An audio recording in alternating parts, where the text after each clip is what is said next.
start from the beginning. So I'm now in the headcount section of contributor.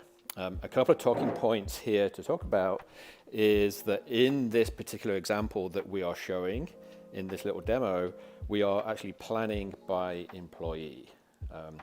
Now, our solution is extremely flexible and you can plan for headcount in many different ways.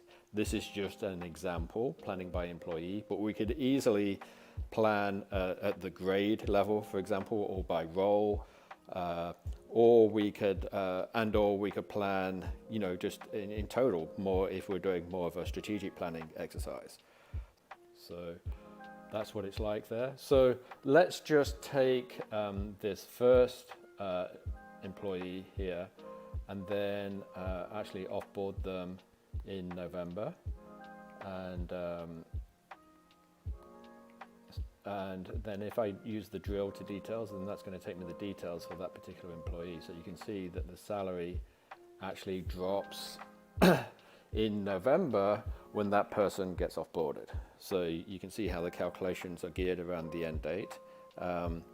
Now, medical assumptions, then you can see we basically have what we call global assumptions, and these are assumptions that are defined centrally by the administrator and then applied consistently and globally across all the employees, across all of the cost centers.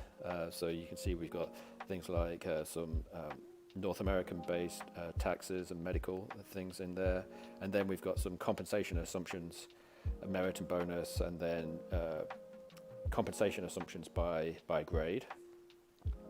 So again, these are what are known as global assumptions. So the benefit of these, of course, is that they're centrally maintained. So if you make a change in, administrator makes a change in a single place, then that change is immediately impacted across everyone. So the benefit to the customer, of course, is consistency. Everyone's using a consistent set of assumptions right across the board.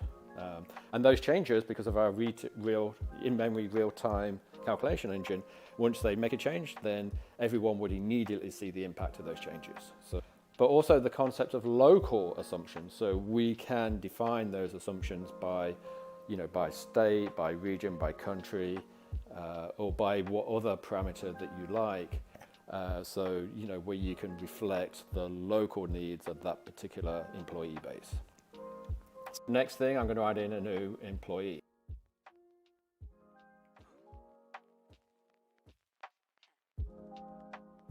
To the income statement, analysis tab. So now I can see all of those changes that I made impacting my income statement. And you can see my headcount is correctly updated down to 2 and then back up to 3 here correctly also.